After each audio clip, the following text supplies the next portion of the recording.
নমস্কার বন্ধুরা, কেমন আছেন আপনারা সবাই? আশা করছি বন্ধুরা আপনারা সবাই সুস্থ আছেন, ভালো আছেন। আপনারা কখনো এইভাবে মোজার মধ্যে সাবান ঢুকিয়ে দেখেছেন কিংবা ছোট্ট সূচে ব্লেডের সাহায্যে কখনো সুতো পরিয়ে দেখেছেন? এমনই কিছু অসাধারণ টিপস শেয়ার করব আপনাদের সঙ্গে। চলুন তাহলে আজকের টিপস আমরা দেখে নিই।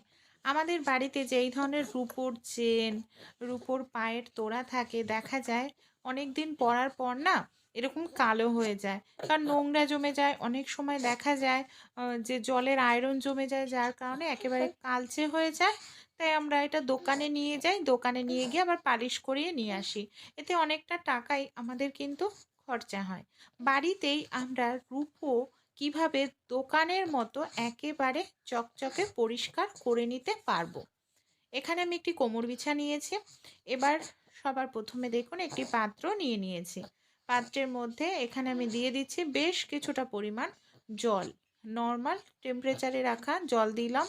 জলের মধ্যে দিয়ে দিচ্ছি কিছুটা পরিমাণ চা পাতা, যে চা পাতা আমরা রেগুলার খাই সেই চা পাতা। এবার এই জলের মধ্যে দিয়ে দেব কিছুটা পরিমাণ লেবুর রস। লেবুতে সাইট্রিক অ্যাসিড থাকে, আমরা প্রত্যেকেই জানি। এবার এই যে আমাদের কোমর বিছাটা আছে, সেটাকে আমি এইভাবেই জলের মধ্যে দিয়ে দিলাম। এবার এটাকে আমাদের 3 থেকে 4 মিনিট খুব ভালো করে ফুটিয়ে নিতে হবে। যে কোনো রূপোর গয়নাই হোক, আপনার এই চা পাতা আর লেবুর রস বা লেবুর টুকরো দিয়ে সেই জলের মধ্যে ভালো করে 2 থেকে 3 মিনিট ফুটিয়ে নেবেন। তাহলেই দেখবেন একেবারে নোংরা উঠে পরিষ্কার হয়ে যাবে, এমনকি আপনাদের গয়নাটা নতুনের মতো চকচকে হয়ে যাবে। আমি এখানে 3 মিনিট মতো ফুটিয়ে নিচ্ছি, আর দেখুন কত সুন্দর, কোনো রকম ঘষাঘষি ছাড়াই এটা পরিষ্কার হয়ে যাচ্ছে। এবার আমি কি করব, বন্ধ করে দেব। তারপর আপনাদের দেখাচ্ছি যে এটা কত সুন্দর আমাদের পরিষ্কার হলো। ঠান্ডা হওয়া পর্যন্ত অপেক্ষা করব। এই দেখুন, প্রথমেই দেখিয়েছিলাম কীরকম কালচে হয়ে গেছিলো, কালো হয়ে গেছিলো। এখন সেটাই দেখুন একেবারে নতুনের মতো পরিষ্কার হয়ে গেছে। আপনারা এইভাবে বাড়িতে কিন্তু পরিষ্কার করলে আর আপনাদের টাকা দোকানে দিতে হবে না, টাকাটা বেঁচে যাবে। এবার নর্মাল জল দিয়ে ভালো করে 2-3 বার আমরা ধুয়ে নেব। দেখতে পাচ্ছেন দোকানে যেরকম পরিষ্কার করি সেরকমই কত সুন্দর একেবারে নতুনের মতো পরিষ্কার হয়ে গেছে। আমরা ফোন চার্জ দেওয়ার সময় এই ধরনের যে চার্জারগুলো ব্যবহার করি, যেটার পিন থাকে একদিকে, অসুবিধা কি হয়, তাড়াহুড়োর মধ্যে দেখা যায় আমরা কি করি, ফোনের যেদিক হয়তো উঁচু রয়েছে খেয়াল করি না, তার বিপরীত দিকেই আমরা ঢুকিয়ে দিই ফোন। এই দেখুন একটা দিক প্লেন রয়েছে আর একটা দিক উঁচু রয়েছে। এতে আমাদের কি হয়, ফোনের চার্জারের জায়গাটা কিন্তু নষ্ট হয়ে যায়। আর ফোনের চার্জারের জায়গা যদি নষ্ট হয়ে যায় তাড়াহুড়োতে এইভাবে ঢোকালে, আমাদের অনেকটা টাকাই দোকানে দিয়ে আবার ঠিক করতে লাগে। তাই আমরা তাড়াহুড়োতেও যদি ফোনে চার্জ দিই, আর কখনোই ভুল হবে না। আপনারা এই কাজটি অবশ্যই করবেন।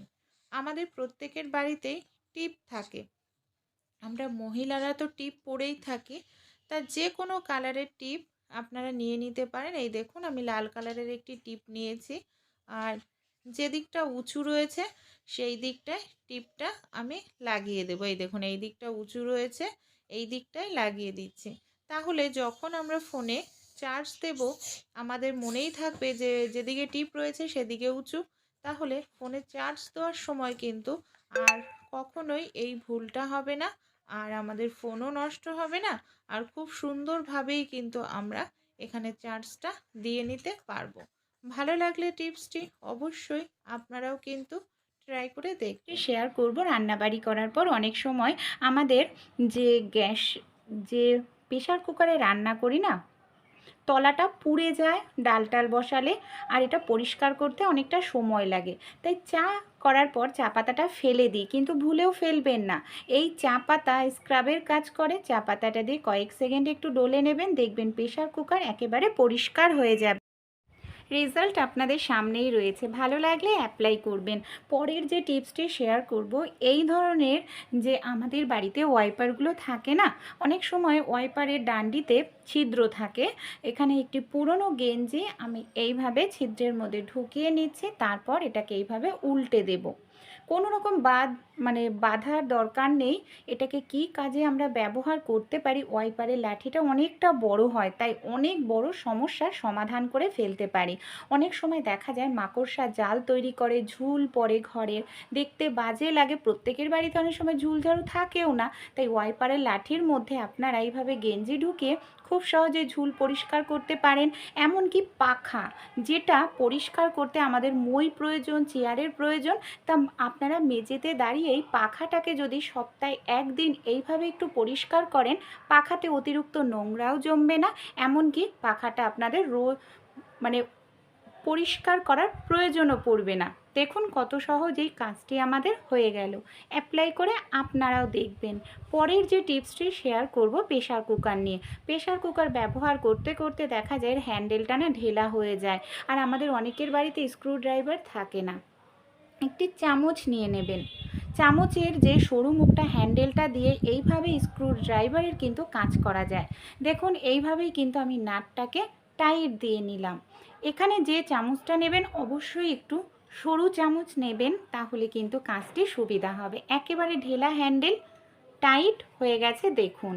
পরের যে টিপসটি শেয়ার করব, কমলা লেবু খাওয়ার পর কমলা লেবুর খোসাটা আমরা ফেলে দিই, কিন্তু কমলা লেবুর খোসার মধ্যে রয়েছে সুন্দর মিষ্টি গন্ধ, তাই ফেলে না দিয়ে কী কাজে ব্যবহার করতে পারি। আমাদের বাড়িতে যে এই ধরনের জুতোগুলো থাকে, রেগুলারের জুতোও হতে পারে, এইভাবে কমলা লেবুর খোসা দিয়ে রাখুন, জুতোটার থেকে বাজে দুর্গন্ধ চলে যাবে, এমনকি সুন্দর কমলা লেবুর গন্ধ থাকবে। এই ধরনের অনেক কৌটো থাকে আমাদের বাড়িতে, যে কৌটোর ঢাকনাটা হয়তো নষ্ট হয়ে গেছে, কৌটোটা খুব ভালো আছে, তাই জিনিসপত্র তো আর খোলা রাখা যায় না, নষ্ট হয়ে যায়। তো একটি বেলুন নিয়ে নেবেন, বেলুন আপনারা ঢাকনা হিসাবে ব্যবহার করতে পারেন। একেবারে এয়ারটাইট থাকবে বন্ধুরা, কোনোভাবেই ভেতরে থাকা জিনিসটা এক ছিটে ফোঁটাও বের হবে না, আর হাওয়া বাতাসও ঢুকবে না, ভেতরে থাকা জিনিসটাও কিন্তু খুব ভালো থাকবে। আমরা বাচ্চাদেরকে অনেক সময় স্কুলের টিফিনে কমলা লেবু দিই, কালো হয়ে যায়, বাচ্চারা খেতে চায় না 5-6 ঘন্টা পর, কিংবা আমরা অফিসেও দিয়ে দিই। তো এই টিপসটি অ্যাপ্লাই করবেন। ছুরির সাহায্যে হালকা করে আমি কমলা লেবুর খোসার দেখুন গাটা একটু কেটে নিলাম, তারপর চামচ নিয়ে নিচ্ছি, চামচের সাহায্যে আমরা এইভাবে কমলা লেবুর থেকে খোসাটাকে গোল করে দেখুন ছাড়িয়ে নেব। কমলা লেবুটাকে কিন্তু আলতো করে ছুরিটা দিয়ে খোসাটাই শুধু কাটতে হবে। দেখুন দুটো পাশ আমি এইভাবে ছাড়িয়ে নিচ্ছি। তাহলে কি হবে বন্ধুরা, আমরা যখন বাচ্চাদের স্কুলে টিফিনে দেব কিংবা অফিসে দেব, 5-6 ঘন্টা পরে যদি খাই, এইভাবে আপনারা খোসাটা দিয়ে রাখবেন, তাহলে কালো হবে না, অনেকক্ষণ পর্যন্ত ফ্রেশ টাটকা থাকবে। বাচ্চারা যখন খাবে ছাড়ানোর প্রয়োজন নেই, এইভাবে খোসাটা খুলেই কমলা লেবুটা খেয়ে নিতে পারবে। দেখুন, আর দেখতেও কত ভালো লাগবে। এইভাবে আপনারা টিফিন কারির মধ্যে দিয়ে দিতে পারবেন, কিংবা একটি গার্ডার আপনারা লাগিয়ে দিলেন, তাহলে খুলে যাওয়ার কোনো রকম চান্স কিন্তু থাকবে না। চলুন পরের টিপসটি আমরা দেখে নিই। এই ধরনের জামা কাপড়ের ক্লিপ প্রত্যেকের বাড়িতেই থাকে।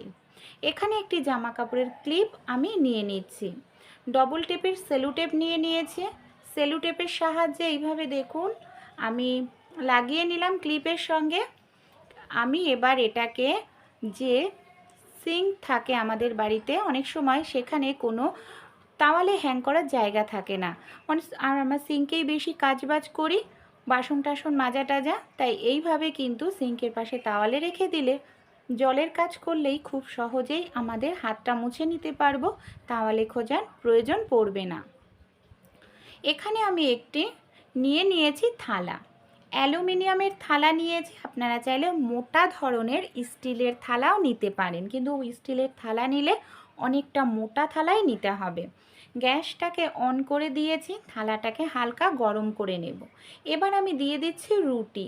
অনেক সময় হয় বন্ধুরা যে আমাদের হয়তো চাটুটা যিনি হয়তো বাসন মাজবেন তিনি আসেননি, চাটুটা এঁঠোর মধ্যে রয়েছে বা চাটুটা নষ্ট হয়ে গেছে, সেক্ষেত্রে একটি রুটি তৈরি করতে এই ধরনের থালাও কিন্তু ব্যবহার করতে পারেন। আমি আপনাদের আইডিয়া দিচ্ছি বন্ধুরা, আমি বলছি না যে প্রত্যেককেই করতে হবে, বলছি এই ধরনের থালার সাহায্যেও কিন্তু আমরা যেরকম তাওয়াতে রুটি তৈরি করি সেরকমভাবে খুব সুন্দর পারফেক্ট রুটি হবে। এমনকি রুটিগুলো কিন্তু খুব সুন্দর পারফেক্ট গোল হয়ে ফুলে উঠবে। দেখুন আমার রুটিটা এটা করা হয়ে গেল। আমি আরও একটি রুটি আপনাদের কিন্তু করে দেখাচ্ছি। আর এইভাবে রুটি করলে কিন্তু বন্ধুরা থালাটাও যে আপনারা ভাবেন পুড়ে যাবে তা কিন্তু পুড়বে না, থালাটা পরিষ্কার। আমাদের বাড়িতে যে এই ধরনের পুরনো চাদর থাকে না, শাল, পুরনো চাদর যেগুলো আমরা ব্যবহার করি না, সেই ধরনেরই একটি পুরনো চাদর আমি নিয়ে নিয়েছি। চাদরটাকে লম্বালম্বি বরাবর এইভাবে ছোট ছোট করে ভাঁজ করে নিচ্ছে। যেরকম আমরা শাড়িতে প্লেট করি ঠিক সেরকমভাবেই এখানে আমাদের ভাঁজটা করে নিতে হবে। তারপর কি করব, একটি গার্ডার নিয়ে নিয়েছি, গার্ডার দিয়ে খুব ভালো করে টাইট করে এটাকে এইভাবে লাগিয়ে নিলাম। কি কাজে এটাকে ব্যবহার করব। শীতকালে আমরা এই পাখাগুলোকে ব্যবহার করি না, এই যে আমাদের বাড়িতে যে স্ট্যান্ড ফ্যান থাকে সেটা আমরা ব্যবহার করি না। আর এইভাবে যদি খোলা রেখে দিই দেখা যায় হাওয়া বাতাস লাগে, এমনকি ধুলো ময়লা লাগে, যার কারণে পাখাটা আমাদের নোংরা হয়ে যায়। পাখাটাকে আবার যখন আমাদের প্রয়োজন দেখা যায় ঘষে ঘষে পরিষ্কার করে তারপরে ব্যবহার করতে লাগে। এতে আমাদের খাটনি হয়, সময়টাও নষ্ট হয়। তাই এইভাবে পুরনো চাদর দিয়ে আমরা খুব সুন্দর করে একটি কভার তৈরি করে নিতে পারি। দেখুন সেলাই করারও প্রয়োজন নেই, কাটতেও হবে না। এইভাবে সামনের দিকটা দিয়ে পেছন দিকটায় এনে এই দেখুন দুপাশের অংশ দিয়ে আমি এইভাবে একটি গিট বেঁধে দিচ্ছি, তাহলে পেছন দিকটাও পুরোপুরি আমাদের কভার থাকবে। এবার আমি দেখাচ্ছি আপনাদের সামনের দিকটাও, দেখুন কত সুন্দর রয়েছে দেখতে, আর পেছনের দিকটাও পুরো ঢাকা রয়েছে। তাই এইভাবে আপনারাও কিন্তু যখন আপনাদের মানে পাখার প্রয়োজন নেই, রেখে দিতে চাচ্ছেন, এইভাবে সুন্দর করে আপনারা ঢেকে রাখবেন, দেখবেন পাখা নতুনের মতো থাকবে, ধুলো ময়লা কিছুই কিন্তু পাখার গায়ে আর লাগবে না। এই ধরনের শার্ট, গেঞ্জি, জামা কাপড় আমরা অনেক সময় কি করি, অতিরিক্ত যখন নোংরা হয়ে যায় তখন এই ধরনের যে সাবানগুলো হয় এই সাবানগুলো ডলে ডলে পরিষ্কার করি। কিন্তু সমস্যাটা কি হয়, এইভাবে সাবান ডলতে গেলে দেখা যায় সাবানটা বেশি পরিমাণে আমাদের ক্ষয় হয়, এমনকি অনেক সময় দেখা যায় খুব অল্প দিনের মধ্যে শেষ হয়ে যায়। আর এইভাবে সাবান লাগিয়ে আবার ব্রাশ দিয়ে আমাদের জামাটাকে মানে ঘষে ঘষে পরিষ্কার করতে লাগে।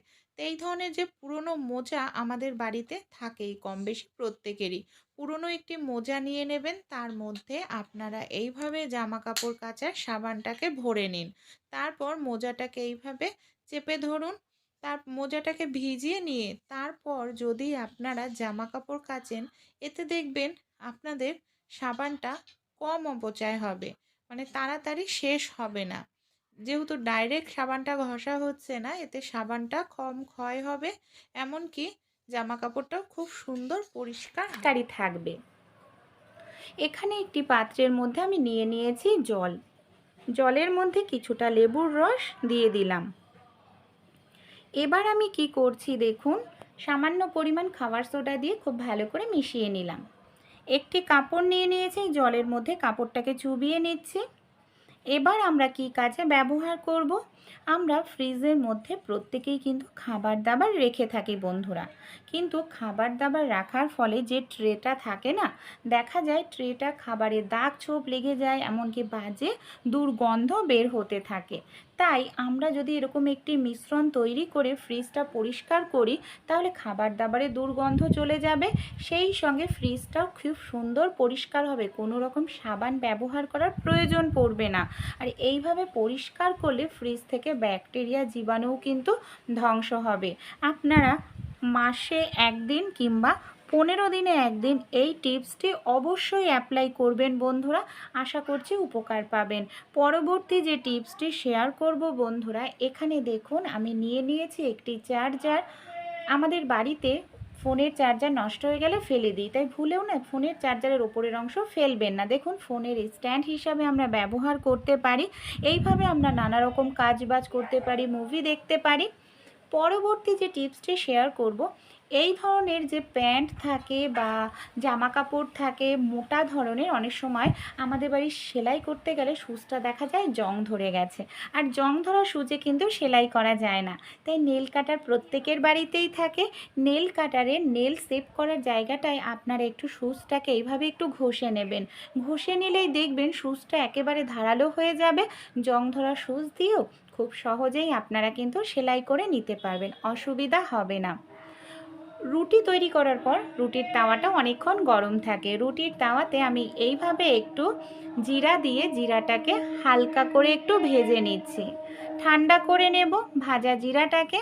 তারপর এখানে দেখুন একটি পলিথিনের মধ্যে ভাজা জিরাটাকে দিয়ে দিয়েছি। বেলন চাকির ওপর রেখে বেলন দিয়ে এইভাবে আমি একটু ডলে নিচ্ছি। অনেক সময় কি হয়, কারেন্ট থাকে না, আমরা মিক্সিতে মশলা করতে পারি না, কিংবা শিলনোড়াতেও মশলা করতে ইচ্ছে হয় না। সেক্ষেত্রে আপনারা একটি বেলনের সাহায্যে খুব সুন্দরভাবে কিন্তু মশলা বা পাউডার, মশলার মানে গুঁড়ো মশলার পাউডার তৈরি করে নিতে পারবেন।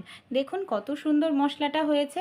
শুধু পাউডার নয় বন্ধুরা, পেস্টও কিন্তু হয়ে যাবে। কাঁচা লঙ্কা, আদা বলুন, রসুন বলুন, পেঁয়াজ, এইভাবে যদি পলিথিনের মধ্যে দেখুন নিয়ে আমরা একটু রুটি বেলার মতো ডলে নিই, কত সুন্দরভাবেই দেখুন এখানে কিন্তু আমার যে মশলাটা আছে সেটা কিন্তু একেবারে পেস্ট হয়ে গেছে। ভালো লেগে থাকলে বন্ধুরা আপনারাও কিন্তু অ্যাপ্লাই করে অবশ্যই দেখবেন হবে। আপনারা কখনো ব্লেডের সাহায্যে ছোট্ট সূচে সুতো পরিয়ে দেখেছেন? কিভাবে ব্লেডের সাহায্যে ছোট্ট সূচে সুতো পরাতে পারি চলুন দেখে নিই। একবার তৈরি করে নিলে যখন আপনারা প্রয়োজন যে কোনো সূচের মধ্যে সুতো পরিয়ে নিতে পারবেন। আমাদের বাড়িতে এই ধরনের অনেক পুরনো ব্লেড থাকে। দেখা যায় ব্লেডটা হয়তো জং ধরে গেছে, আমরা কাজে ব্যবহার করি না। এবার কি করব, এই যে ব্লেডের যে ধার অংশটা আছে না, ধার যে দিকটা, সেই দিকটাকে আমি এইভাবে দেখুন কেটে নিচ্ছি। এইভাবে আমি কেটে যেখান দিয়ে ধার সেই জায়গাটা আমরা কাজে লাগাবো না। যেখানটায় ডিজাইন রয়েছে দেখুন, ব্লেডটাকে তো ভেঙে অর্ধেক করে নিলাম, ডিজাইনের যে জায়গাটা দেখবেন উঁচু নিচু হয়, এটার সাহায্যেই আমরা ছোট্ট সূচে সুতো পরিয়ে নিতে পারবো।